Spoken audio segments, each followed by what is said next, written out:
Teman-teman semua, Assalamualaikum warahmatullahi wabarakatuh. Waalaikumsalam warahmatullahi wabarakatuh. Eh, Gimana? Udah mulai? Alhamdulillah, assalatu wassalamu ala rasulillah wa ala alihi washabihi wa mawala wa ba'd. Kak Ilman, sehat Kak Ilman? Ya, Alhamdulillah Ustaz Bendri. ya. Ini mukanya muka-muka menandakan tidak ada goncangan finansial ya. Rekening aman lah ya. Itu beberapa tagihan klien udah lancar semua ya. Ada. Kita menyapa dulu Kak Ilman.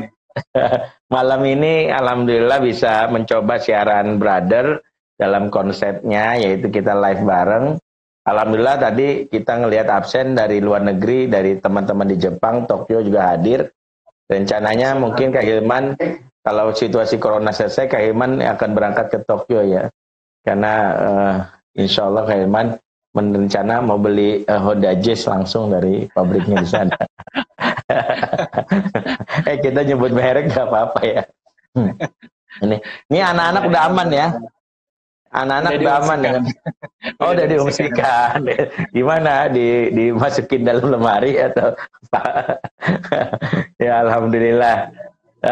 Teman-teman semua yang menyaksikan tayangan Brother dengan episode khusus, yaitu live bareng sama Kak Ilman Al-Madani. Sebagai informasi, Kak Ilman adalah psikolog yang hari-harinya biasa menangani pasien dan klien.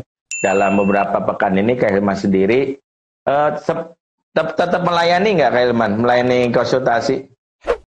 Kayaknya lama-lama jadi klien nih. Jadi kenapa? Lama-lama. Oh gitu ya.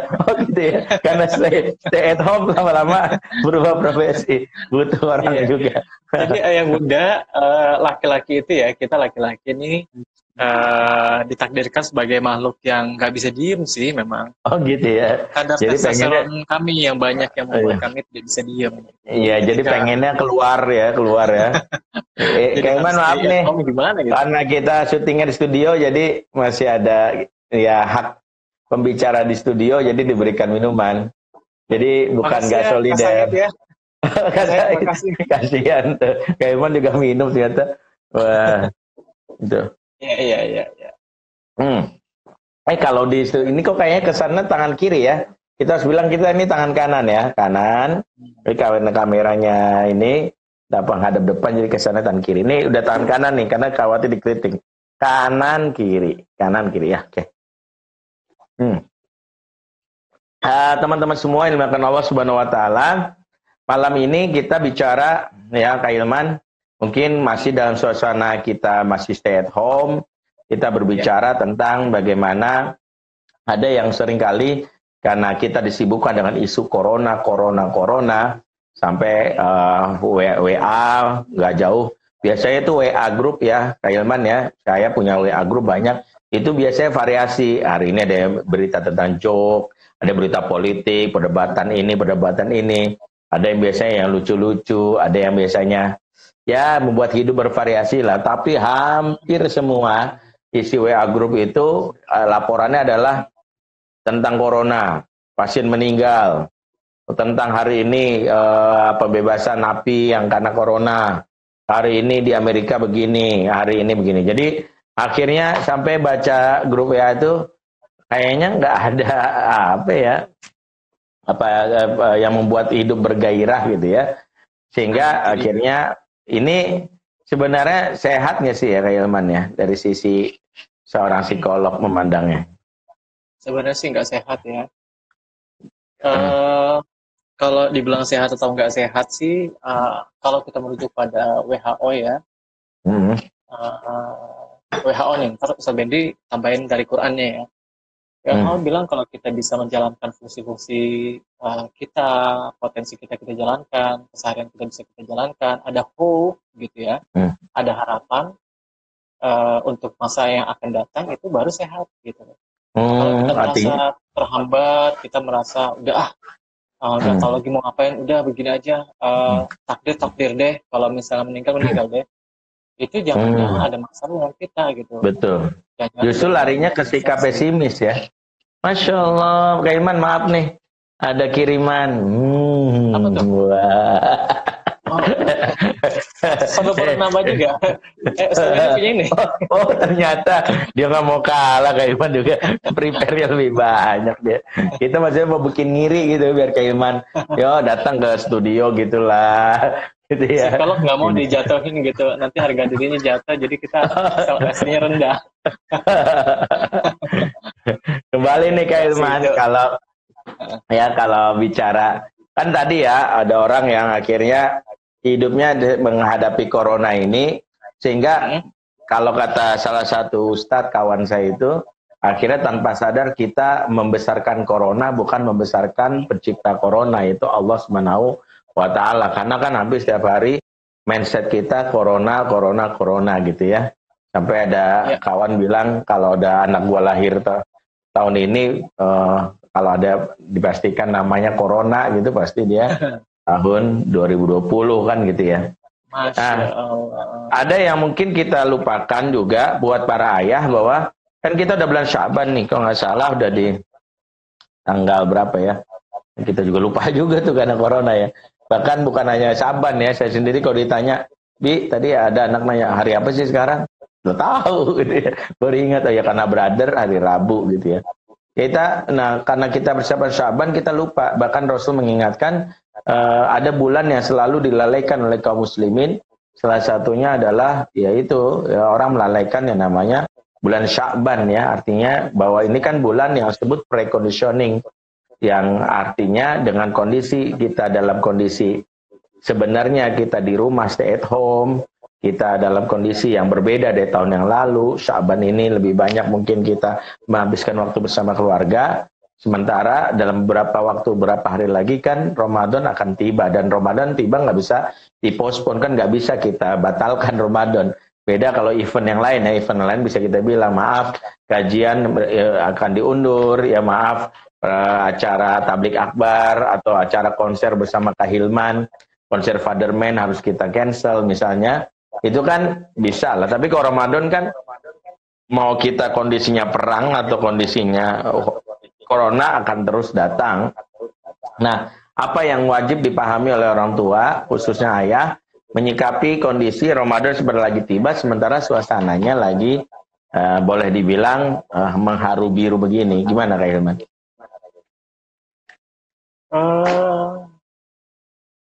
Saya mau nanya dulu Mas Benry. Nggak ada sesi nanya. Ini jawab dulu. Enak aja. Nggak bisa jawab dulu. Kalau puasa itu sebenarnya kita apa sih yang diajarkan ke anak-anak gitu ya, Sob? Wah, gitu. Wah, ini pertanyaan yang memancing nih. Kak Ilman ingin menjawab sesuai pertanyaan saya, kan gitu ya. Kalau bisa bicara tentang apa yang diajarkan ke anak, esensi Ramadan itu kan kalau maknanya secara hakiki al-imsak ya. Al-imsak itu kan pengendalian diri, kontrol. Ya, kemampuan anak mengkontrol diri, pengendalian diri, dan itu bagian sebenarnya kalau nggak salah bagian dari tugas pengasuhan ya Kak Hilman ya. Ya mungkin itu salah satu kenapa Ramadan ini bisa jadikan momentum bagi kita dan bagi anak, khususnya dalam sisi pengasuhan, membantu anak melakukan perbaikan diri. Mungkin begitu ya Kak Hilman ya. Iya, jadi perbaikan diri, kata kuncinya apa tadi? Kontrol diri. Terus taruhlah apa ya namanya ya? Apa Ustaz? Apa ya? Keluarin dong idenya. Agak ngeblank kalau misalnya nggak ketemu gini nih. Kayak ngomong sama handphone. Yeah. Enggak, ini kan kita bisa. Maksudnya gini, kayak Mas sendiri sebagai orang tua, sekaligus sebagai psikolog, menghadapi bulan Syaban yang sebentar lagi masuk bulan Ramadan, apa yang perlu diberikan masukan buat para ayah yang menyaksikan tayangan ini, agar kita tidak lalai, termasuk yang Rasulullah katakan, termasuk muslim yang lalai di bulan ini, agar kita bisa menghadapi bulan Ramadan dengan paripurna gitu. Iya. Saya jadi teringat ini, Ustaz. Apa yang Rasulullah bilang waktu pulang dari perang Badar ya. Ustaz ingat gak? Raja'na min jihadil asbar ila jihadil akbar, ya kan Ustaz ya? Iya. Kita pulang nih dari jihad yang kecil menuju jihad yang besar gitu. Kan para sahabat gitu tuh, para sahabat kaget. Gimana ceritanya orang perang udah luar biasa kayak gini dibilang jihad yang asghar gitu kan ya. Jadi ternyata Rasulullah menjembatani bahwa ternyata ada perang yang luar biasa daripada yang sekarang sudah dijalani gitu. Nah, tapi memang sekarang, iya, tapi hati-hati ya, itu kalau nggak salah hadisnya doif ya Kak Ilman ya. Tapi kan kita nggak bahas konteks hadisnya ya, artinya kita bahas bahwa sebenarnya dalam banyak hadis yang sahih pun dalam banyak sisi yang lain, Ramadan kan mengajarkan mengenai pengendalian hawa nafsu ya dalam hal ini. Salah satu kendalinya adalah di bulan Ramadan. Nah, kalau apa sih sebenarnya harus dilakukan, kan ini belum Ramadan nih. Sementara bulan Sya'ban nih masih sudah berjalan hampir 10 hari. Apa yang bisa dilakukan oleh ayah dan bunda untuk membuat anak-anak kita siap untuk menghadapi bulan Ramadan ini? Ini sekaligus nanti kita akan buka sesi tanya jawab ya. Jadi teman-teman semua yang menyaksikan dialog kami, saya dan Kak Hilman ini bisa merespon dengan menanyakan di kolom komen ya. Sekaligus Kak Hilman, gimana Kak Hilman?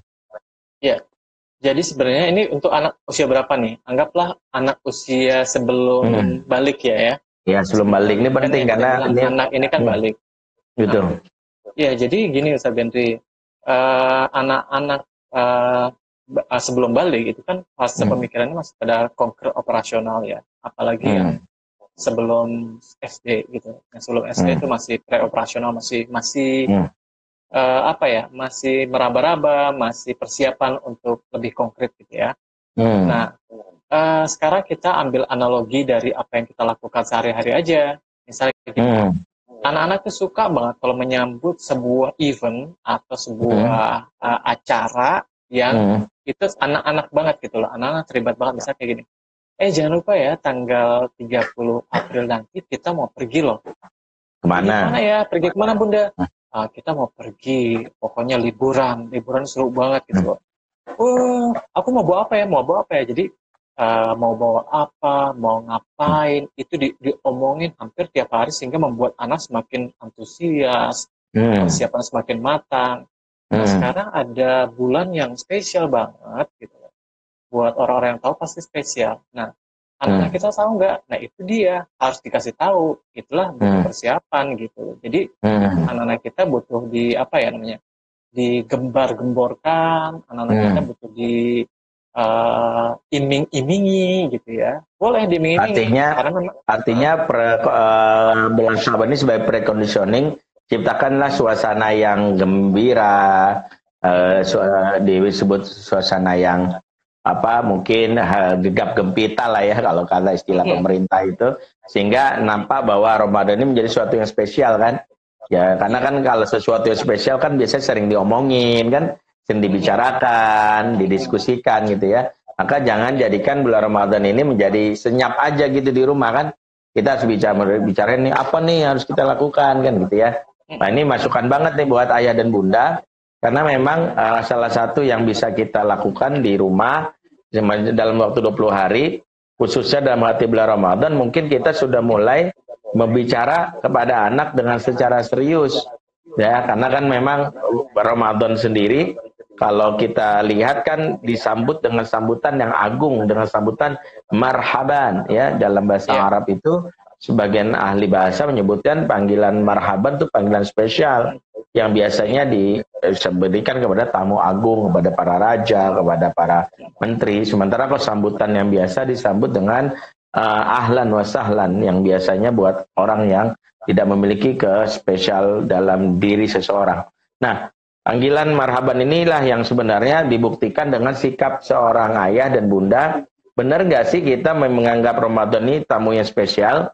Nah, itu bisa kita lihat dari persiapan yang ada di dalam rumah ya. Kalau istilah guru kita itu Ayah Irwan itu, sejauh mana kita menservis Ramadan sebelum dia datang ya, mulai dari bagaimana persiapan secara fisik ya, persiapan secara spiritualitas. Kita bukan tamu kagetan loh ya, kan ada tuan rumah yang kagetan, yang kalau tamu datang dia nggak bisa melakukan apapun. Nah, biasanya sambutan kepada tamu itu menjadi biasa saja. Tapi kalau sambutan tamu yang istimewa pasti nggak kagetan. Bahkan ada due date-nya, ada timeline-nya kan gitu ya. Gitu. Kan kalau dalam suasana yang agak berat ini, beban nih secara ini ayah work from home mempengaruhi juga bagaimana mungkin apakah pendapatan ayah juga kan ada juga yang berkurang, ada juga bekerja di rumah juga mengurangi juga. Ustaz Bende maksudnya curhat ya? Iya, ini salah satunya. Kalau saya sih pendapat banyak, pendapatan kita alhamdulillah masih berpikir rizki lah ada dipenuhi oleh Allah. Tapi maksudnya bagaimana di rumah itu tanggung jawab yang kita sesuaikan dengan kondisi anak-anak kita ya di bulan Sya'ban ini dengan kondisi masa stay at home ini, Kak Hilman. Mungkin Kak Hilman bisa kasih tips apa yang mungkin dijadikan salah satu program penyambutan Ramadan yang ada di rumah gitu. Nih sekaligus nanti ada jawab. Yang jelas gini, kita harus pahami dulu karakteristik berpikir anak-anak kita gitu loh. Siapa nih yang mau kita tuju? Kalau yang mau kita tuju adalah ayah bunda sih nggak usah berpikir macam-macam ya. Ayah bunda udah genap lah secara tahapan berpikirnya gitu.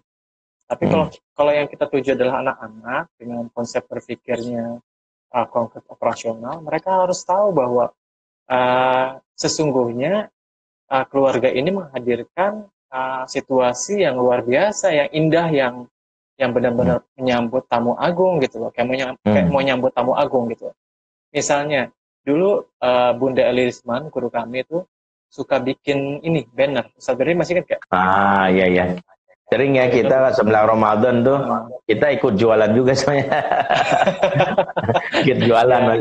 Tapi kan bukan jualannya, kita sedang menyebarkan misi menyambut Ramadan dengan gembira kan. Jadi memang kalau dalam sebuah hadis kan siapa yang siapa yang bergembira man fariha bidukhulil Ramadan haramallahu jasadu ala niron. Ya, di sini juga doif sebenarnya. Siapa yang bergembira dan datang bulan Ramadan, maka diharamkan darinya dari siksa api neraka. Jadi bergembira saja salah satu yang diajarkan atau disunahkan ya itu ya. Mungkin kegembiraan itu salah satu dengan banner tadi ya. Iya, itu banner mungkin yang fisik. Yang fisik di luar diri tubuh keluarga ini ya gitu ya. Ada lagi hal yang harus dihadirkan juga adalah apakah ayah bunda juga bahagia atau bergembira enggak? Ya. Ramadan ini misalnya kayak gini ya susah-susah kayak gini, Ramadan lagi, tambah susah aja gitu. Aduh, duit gak ada. Itu kan sebenarnya kan secara nggak langsung ya kita menampilkan atau menampakkan ekspresi ketidaksukaan gitu. Betul. Dan itu bahasa tubuh, emosi, ekspresi itu nggak bisa dibohongin gitu. Jadi anak-anak ngelihat lah ya. Anak-anak ngelihat ya, kecuali ada ayah yang bilang ya Allah kapan Ramadan, kan kita kelihatan ya kerinduannya, atau dalam sholat dia doanya pun doa yang didengarkan oleh anaknya, misalnya ya Allah semoga kami bisa ibadah Ramadan dengan khusyuk, kami rindu dengan Ramadan, bebaskanlah kami dari virus corona sehingga kami bisa ibadah maksimal. Mungkin itu akan mendapatkan sebuah insight dari doanya ayah ya. Kak Hilman, sebelum lanjut nih ada pertanyaan yang saya pikir nih Kak Hilman bisa menjawabnya ya. Karena kan jika Ustaz nih dari sini. Oh, di sini juga bisa. Enak tuh. Nah, gitu. Ustaz, jika untuk anak usia 17 sampai 20 bagaimana sudah dewasa, apakah harus dilepas saja? Nih maksudnya apa ya? Gimana nih Kak Hilman? Kalau anak usia 17-20 dilepas saja atau gimana nih? Usia berapa tadi? 7 sampai 11? 17 sampai 20. 17 sampai 20?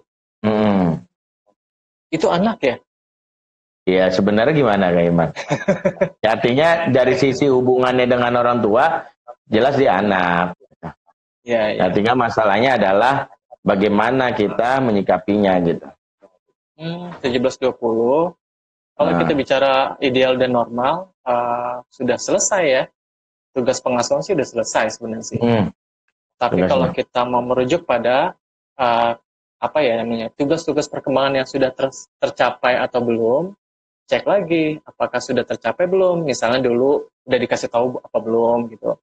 Sudah awareness-nya sudah ditumbuhkan atau belum gitu. Terus tanggung jawab merasa diawasi oleh Allah itu sudah ada atau belum. Kalau itu belum, berarti kita mulai lagi dari awal tuh. Betul.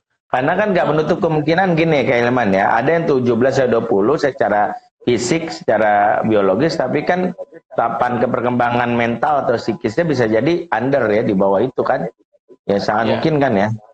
Nah itu mungkin jadi, nah kalau itu terjadi, nah maksudnya mungkin kalau mau disambung-sambungin pertanyaannya, kalau itu terjadi Kak Ilman, kira-kira apa yang harus dilakukan Kak Ilman sebagai orang tua? Yang harus dilakukan untuk anak 17-20 tahun. Iya, kalau ngelihat secara tahapan perkembangan dirasa mungkin belum sempurna lah ya, daripada umur 17-20 tapi psikisnya kok jauh gitu misalnya. Oke. Kalau gitu saya merujuk pada perkataan, bukan perkataan, ini perkataan siapa ya, tapi konsep ini saya dapatkan dari guru saya, Ustadz Binti Jaisyur Rahman. Jadi beliau bilang, tahapan pertama kan kelekatannya Ustadz ya. Kelekatan, abis itu pemahaman, baru abis itu taklif gitu, tugas gitu.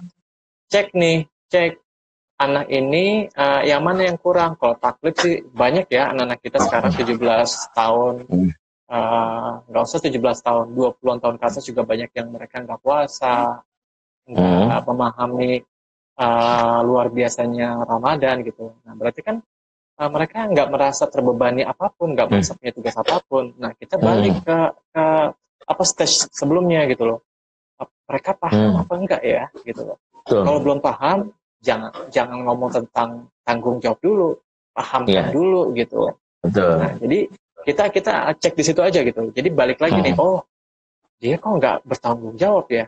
Coba dia paham nggak sih gitu. Nah, udah mundur ke belakang gitu. Betul. Nanti dicek lagi dari awal ya. Kalau dia kok paham tapi kok kayaknya kok sulit untuk mengikuti ya, berarti jangan-jangan kelekatannya dengan orang tua gitu kali ya. Tapi kan paham itu kan ada, kalau proses learning itu kan mencakup 3 ya. Bukan sekedar tahu, tapi juga dia merasa bahwa ini penting. Terus dia juga bisa melakukan gitu kan. Kita harus cek semuanya tuh. Jangan-jangan dia baru tahu, tapi dia nggak merasa. Oh, tumbuhkan perasaannya. Jangan-jangan dia udah merasa dan udah tahu, tapi dia tidak terlatih, tidak bisa melakukan. Nah, kita jangan, kamu udah mukallaf loh, kamu dosa loh. Pokoknya kalau kamu nggak puasa, ini udah 17 tahun loh, dosa, mati neraka dibakar. Padahal secara fisiologisnya, nah itu nggak ada sebenarnya. Secara fisiologis kan setiap orang butuh latihan ya. Jadi kenapa kita menanamkan itu? Oh ya, kalau kita merujuk pada konsep bagaimana Rasulullah mengajarkan kita untuk mendidik anak kita tentang sholat gitu kan. Suruhlah anakmu 7 tahun untuk sholat gitu kan ya. Tapi sebelumnya kan ada persiapan. Kalau dipukul 10 tahun itu kan ada jarak tuh di mana kita bisa kita 3 tahun latihan. Jadi dari situ memang sebenarnya bukan hanya paham, tapi kita memastikan bahwa mereka terlatih gitu loh. Betul. Untuk terlatih ini ada konsep namanya desensitisasi. Orang nggak bisa kaget gitu loh. Kalau kaget yang ada adalah bukan rasional. Apa tuh tadi? Desensitisasi gitu. Itu jadi apa tuh? Sensitif. Oke. Sebenarnya desensitisasi itu ini ya. Kan kalau sensitif kan sensitis. Itu kan sensitif gitu ya. Ini desensitisasi membuat anak-anak itu nggak terlalu ini ya. Nggak terlalu maksudnya sensitif jadi terhadap perubahan gitu. Perubahan yang drastis gitu. Oke. Oke, makasih Kak Ilman. Kalau memang bicara khususnya, kalau boleh sedikit kita lengkapi ya, kalau anak 17-20 tahun dalam konteks yang Ibu bilang, apa perlu dilepas aja, memang tanggung jawab setiap orang sudah balik, ada tanggung jawab personal kan, kullu nafsin bima kasabat rahina, tiap-tiap jiwa bertanggung jawab atas apa yang sudah dilakukannya. Dalam hal ini memang, tapi dalam konteks sebagai ayah dan bunda, bahwa ketika anak sudah lepas balik, maka masuklah kepada bab tentang berdakwah kepada orang-orang yang terdekat, ya, bahwa orang terdekat adalah salah satu yang mendapatkan kewajiban dari kita untuk didakwahi. Tapi mungkin itulah kenapa pentingnya para orang tua untuk fokus memperlihat kembali apa yang selama ini di masa kecilnya belum pernah dipengaruhi. Kalau saya boleh mengutip perkataan Ayah Irwan, guru kita juga, bahwa jangan-jangan kita masih punya hutang pengasuhan yang belum sempat tertunaikan kepada anak ya, khususnya ketika anak sudah umur 17 tahun. Adakah hutang-hutangnya, dan itu yang memang menjadi PR kita. Intinya sih membayar hutang gitu ya. Baik, Kak Ilman, ini ada pertanyaan lagi dari Apriyadi 22. Enggak, saya aja. Kenapa? Saya kan hostnya sini. Jadi kalau host dia, Kak Ilman kan kita undang sebagai expert ya. Jadi kita minta Kak Ilman menyampaikan masukan sebagai seorang psikolog. Teman-teman semua perlu informasi dulu. Ntar dulu saya ngasih tahu informasi teman-teman semua. Mungkin perlu kami informasikan juga bahwa ya, Kak Ilman salah satu pengajar kuliah keluarga atau like yang insya Allah mulai pekan depan. Like adalah kuliah keluarga yang kami gagas untuk bisa menjadi salah satu modul yang bisa dibawa pulang ke rumah, di mana like itu sendiri ya modul kedua yang kami share dari sebelumnya. Yang pertama alhamdulillah sukses dengan jumlah pendaftar yang ratusan, dari luar negeri pun banyak, itu bulan ya Maret. Nah, April ini temanya sudah sama, tapi modul yang kedua. Kalau teman-teman berminat untuk daftar, teman-teman bisa ke chat kuliah keluarga online. Nah, harus miring ke 0811 8077 748. Segitu ya. Nah, itu nah, silakan baca. Atau di fademen.id like. 8077 748. Iya, insyaallah. ID. Betul, ya. Ya, oke ya. Bagi yang berminat silakan tuh. Nah, ada pertanyaan nih. Ya. Mana? Saya lanjutin. Ini dari Apriyadi 220485. Jadi bagaimana melanjutkan pelatihan puasa Ramadan untuk anak-anak kelas 2 SD dalam kondisi kemungkinan masih stay at home. Sedangkan masih ada adik-adiknya yang usia 2 tahun dan bayi yang belum puasa. Gimana? Waduh, pelatihan puasa Ramadan untuk anak kelas 2 SD. Jadi kalau bulan Ramadan itu usia prabalik, yang harus kita siapkan itu anak-anak adalah masa untuk dia melakukan kalau 2 SD itu mungkin usia yang sebut 7 tahun, 10 tahun, 8 tahun kan sudah ya. Para ulama ketika berbicara tentang perintah sholat, dimuru awladakum bis sholah, dimulai dari umur 7 tahun, ini menjadi isyarat bahwa semua kewajiban-kewajiban syar'i dimulai di umur 7 tahun, yaitu sesuai dengan perintah sholat. Walaupun bukan sholat 7 tahun persis ya, karena ada hadis lain yang mengatakan idza arafa yaminahu ala shimalihi fa'mur bisolah. Jika anak sudah bisa membedakan kanan dan kiri, maka perintahkanlah sholat. Jadi ada ulama berpendapat 7 tahun, ada ulama yang mempatokannya bukan 7 tahun, tapi jika sudah bisa bedakan kanan dan kiri, atau yang disebut tamyiz ya. Nah, kalau udah usia tamyiz, maka memang itu udah masuk bab pelatihan. Nah, pertanyaannya mungkin yang Ibu Bapak Apriyadi ini tanyakan, bagaimana? Nah, ini memang kita harus butuh yang namanya komitmen personal. Setiap anak dia umur sekian butuh penanganan personal, di mana ayah dan bundanya bicaralah 4 mata, menyampaikan secara personal supaya dia merasa ini adalah hal-hal yang istimewa untuk dia. Itu dulu yang pertama. Jadi ini yang kedua adalah dia harus punya role model. Salah satunya kepada ayahnya. Kalau ibu mungkin punya kesulitan untuk melakukan monitoring, karena satu kan dia punya bayi, berarti ibu ini akan fokus ke bayinya. Kedua, bisa jadi karena menyusui, ibu punya yang namanya hambatan, yaitu kadang harus berbuka juga atau membatalkan puasanya. Sehingga lebih tepat ayahlah yang menjadi role model. Sehingga stay at home ini mudah-mudahan jadi sarana ayah untuk sedikit meringankan beban ibu, beban bunda di rumah, untuk minimal menyentaskan satu masalah yang harus diselesaikan, yaitu anak yang rencana mau latihan puasa ya. Nah, itu yang mungkin menjadi poinnya, dan pada hakikatnya nggak ada masalah.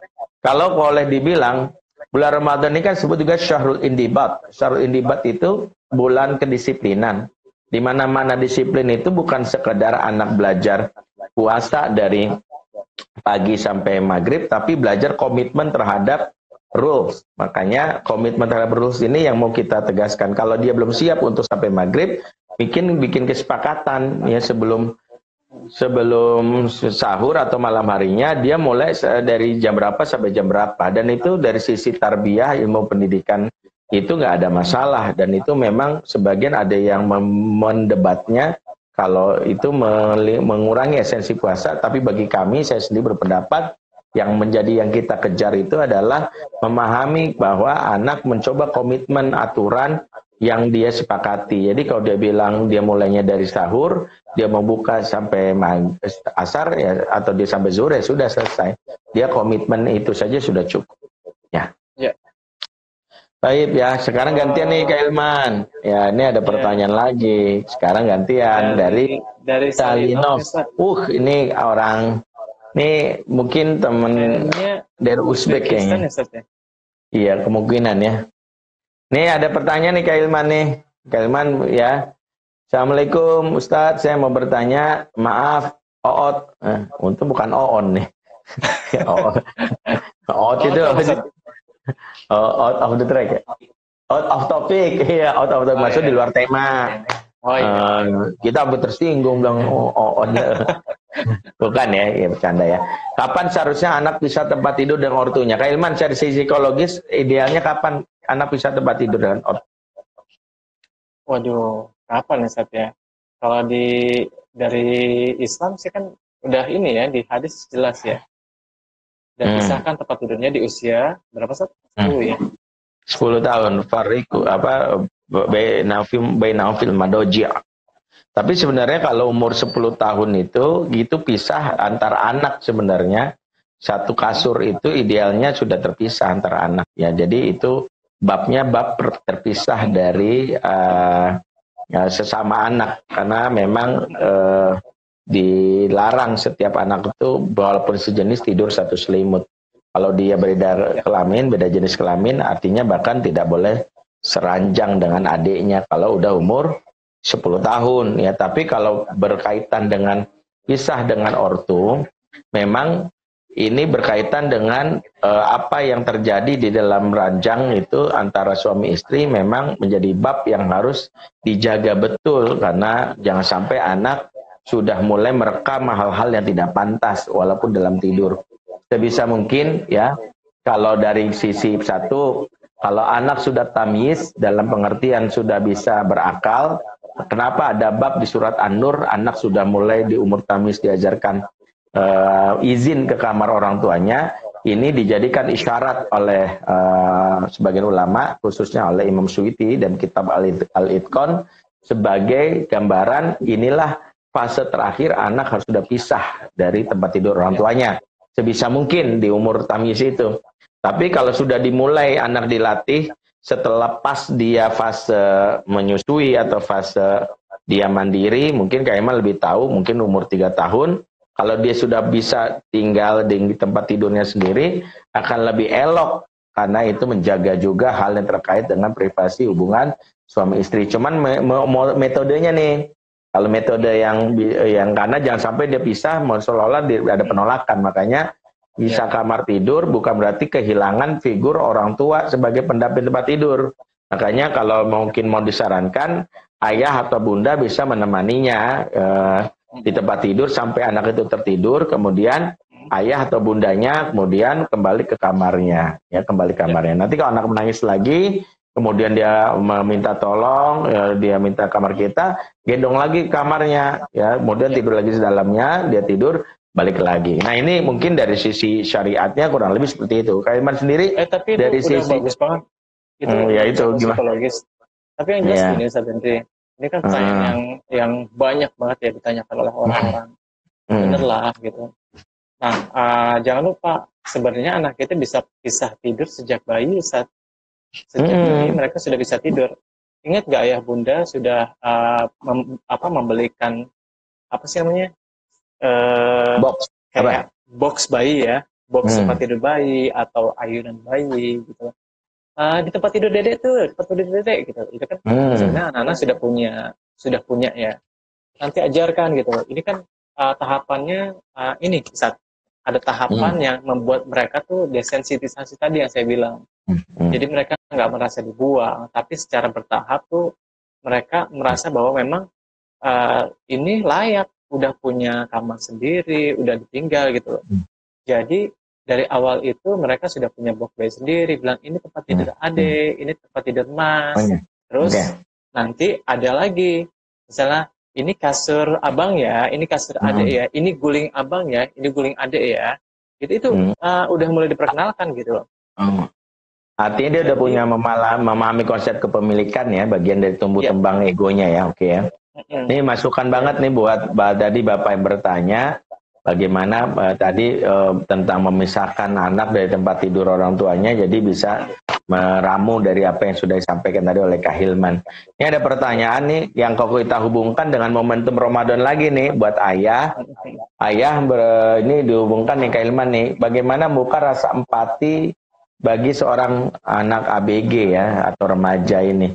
Nah, kalau dihubungkan dengan momen Sya'ban dan momen wabah corona ini, sebenarnya anak remaja itu apa yang bisa ditumbuhkan? Mungkin ini gini Kak Hilman, karena salah satu yang mungkin jadi keluh kesah orang tua, dan ini mungkin salah satu yang membuat kita geram gitu ya, di tengah himbauan pemerintah untuk stay at home, physical distancing, tak ada sebagian anak ABG atau remaja yang menyepelekan seruan ini dengan berdalih, loh ini mah virus biasa kali gitu ya, hanya sekedar flu kan gitu ya. Nah itu yang mungkin agak gemes gitu ya, mereka tuh kayak nggak peka bahwa orang tuh lagi dalam keadaan waspada wabah karena menyebarnya gitu ya.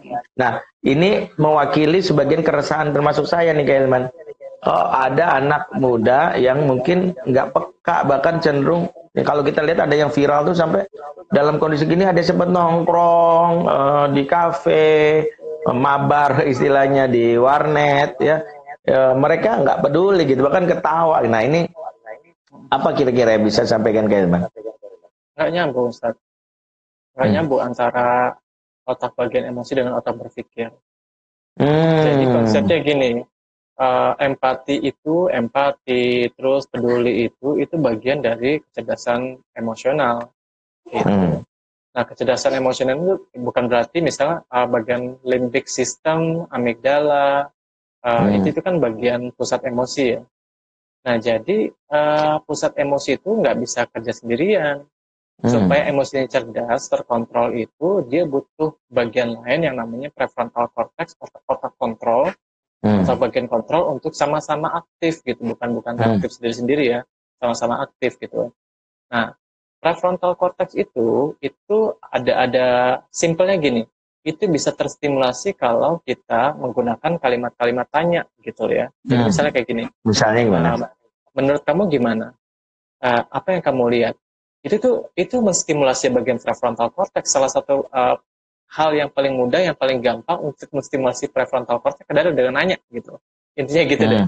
Jadi kalau kita sering nanya, apalagi dikaitkan dengan hal-hal yang seperti emosional gitu ya, rasa gitu. Kamu perasaan dia gimana ya? Menurut kamu tukang bakwan itu yang di sana tuh sekarang bagaimana ya mencari uangnya? Apa yang dirasakannya dengan kondisi kayak gini ya? Itu kan menggabungkan antara berpikir dengan merasa gitu. Akhirnya combining ini membuat anak-anak terlatih untuk menyeimbangkan antara berpikir dengan merasanya, sehingga timbullah kecerdasan emosi. Jadi bukan menasehati ya, karena kan ada yang maaf nih foto kalimat ketutup gitu. Ini ring tuh. Kayak enak kalau gini wajah saya doang yang gini deh.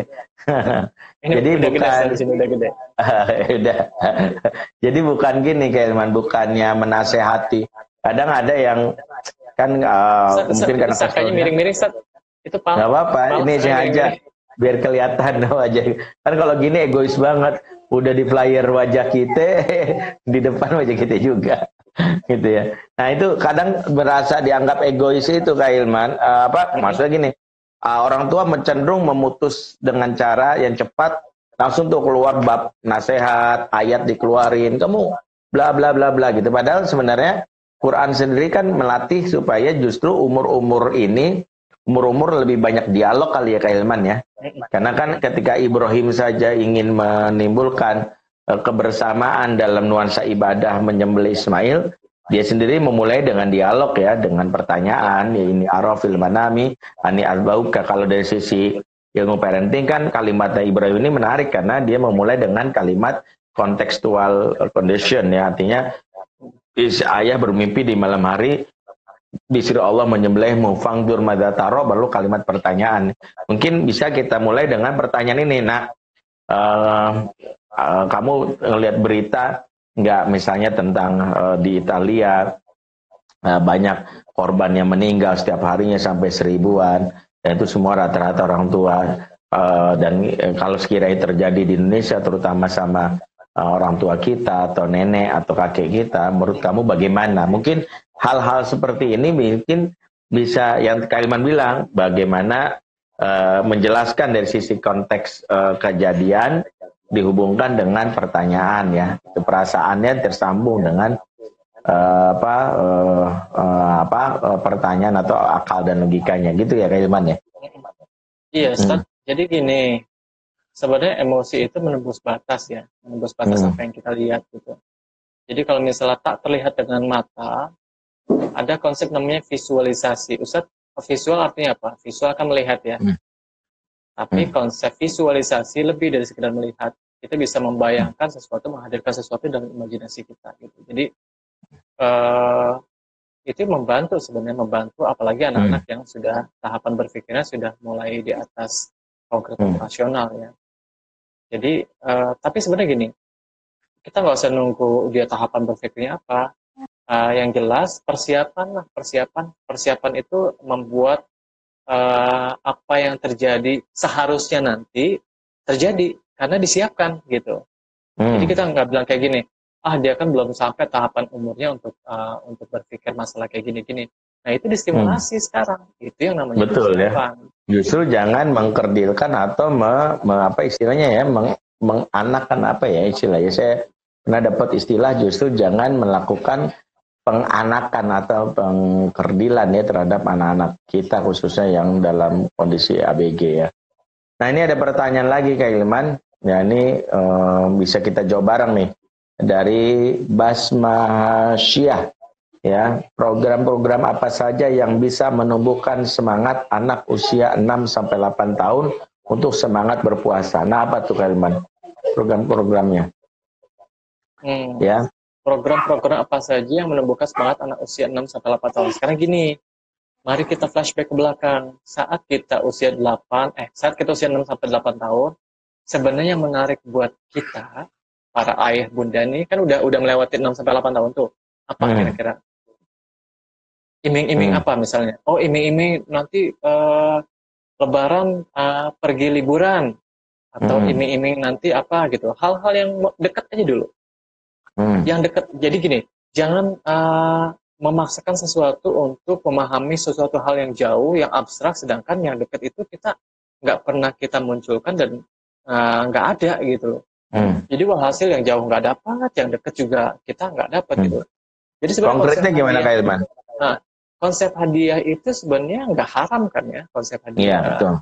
Iming-iming itu nggak haram kok. Sama seperti halnya Allah itu mengiming-imingi kita kan ya. Ganjaran berlipat-lipat, terus ada surga, ada apalah gitu ya. Itu kan sebenarnya iming-iming. Buat seorang sufi gitu, atau yang makomnya tertinggi, itu bukan itu lagi yang dicari, ridha Allah gitu ya. Ustaz Bandri mungkin udah nggak lagi ngomong tentang berapa ini ya. Bahkan Rabiatul Adawiyah, seorang sufi wanita kan pernah bilang ya, aku udah nggak peduli lagi tentang itu, yang aku butuhkan adalah cintanya Allah. Udah, tubuhku ini udah dipenuhi cinta Allah gitu loh. Jadi itu cukup gitu loh. Nah, tapi itu buat anak-anak itu belum nyampe kan konsep itu, artinya dia harus konkret kan ya. Sama di mana-mana semuanya by stage kok ya. Artinya gini, misalnya kalau kita mau minjem istilahnya Maslow ya, Abraham Maslow, seorang psikolog humanistik ya. Mereka kan dari tahapannya dasar dulu ya, sampai aktualisasi diri dasar dulu, biologis, rasa aman, kasih sayang gitu. Itu kan dari tahapan yang konkret banget sampai menuju hal-hal yang sifatnya sudah agak-agak complicated gitu. Nah sekarang kita bayangin 6-8 tahun, apa yang bisa, yang kira-kira buat anak-anak itu menyenangkan gitu. Itu tuh kita hadirkan dulu. sambil disisipin. Kalau dalam psikologi itu ada yang namanya pairing. Misalnya kayak gini ya. Misalnya pairing itu apa sih? Kayak pairing itu misalnya ini handphone. Ini handphone. Atau ini apa nih, Ustaz? Ini adalah kotak ya. Ini adalah apa nih? Pulpen. Saya giniin terus. Ini pairing namanya nih. Apa namanya? Pairing. Kalau dijemur biasanya pairing. Itu pairing bukan sih?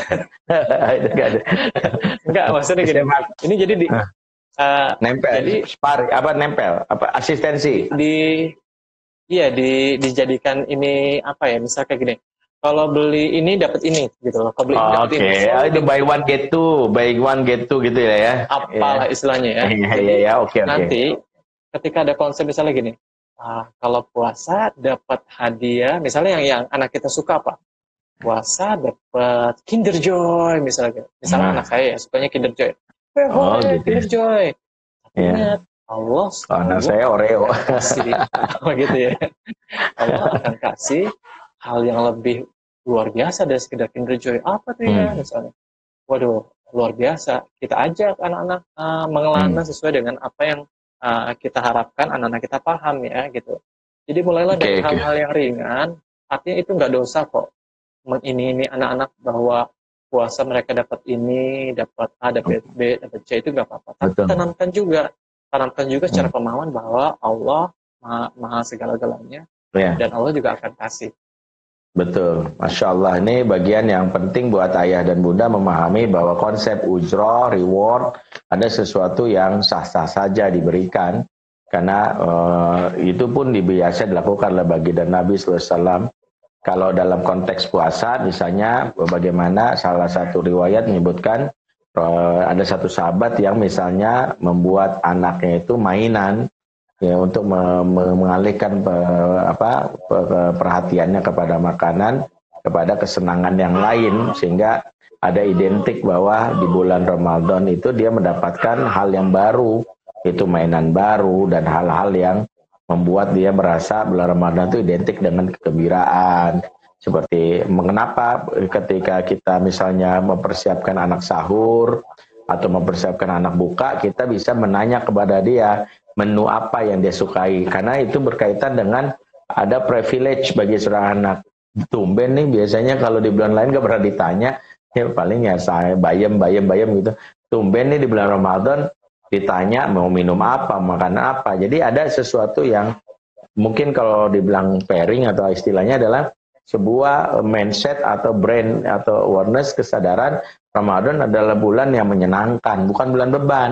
Karena minuman kita diberikan kesempatan memilih, makanan memilih, bahkan hadiah kejutan ba'da Ramadan yang disebut oleh Kak Hilman tadi dipenuhi ya, Masya Allah.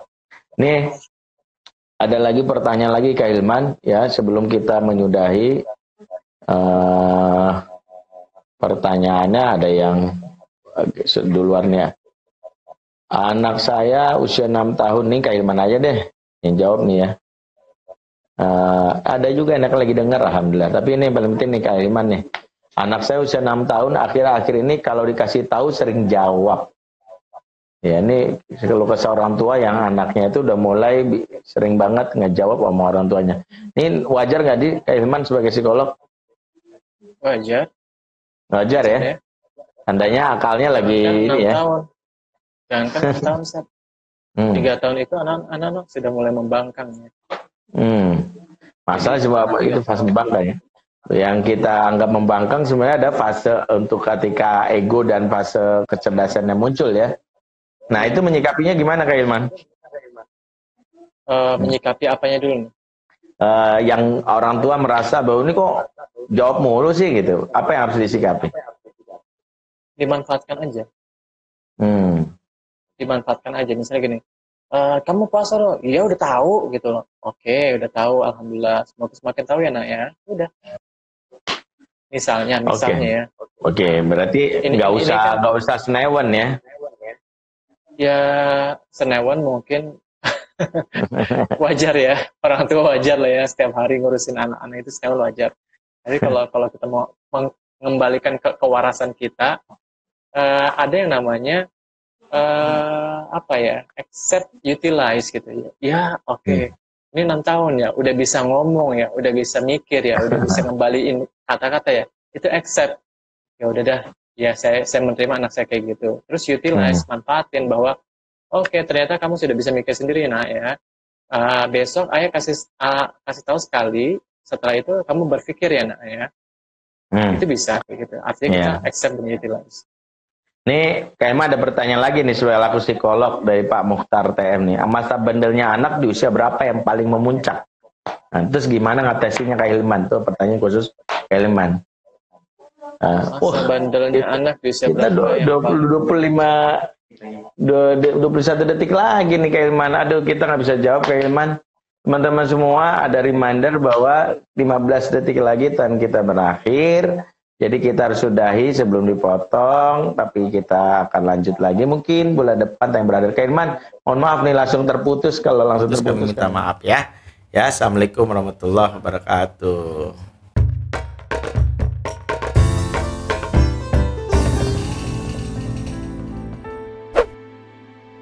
Assalamualaikum.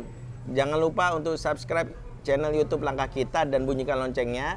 Dapatkan informasi tentang pengasuhan dan keluarga.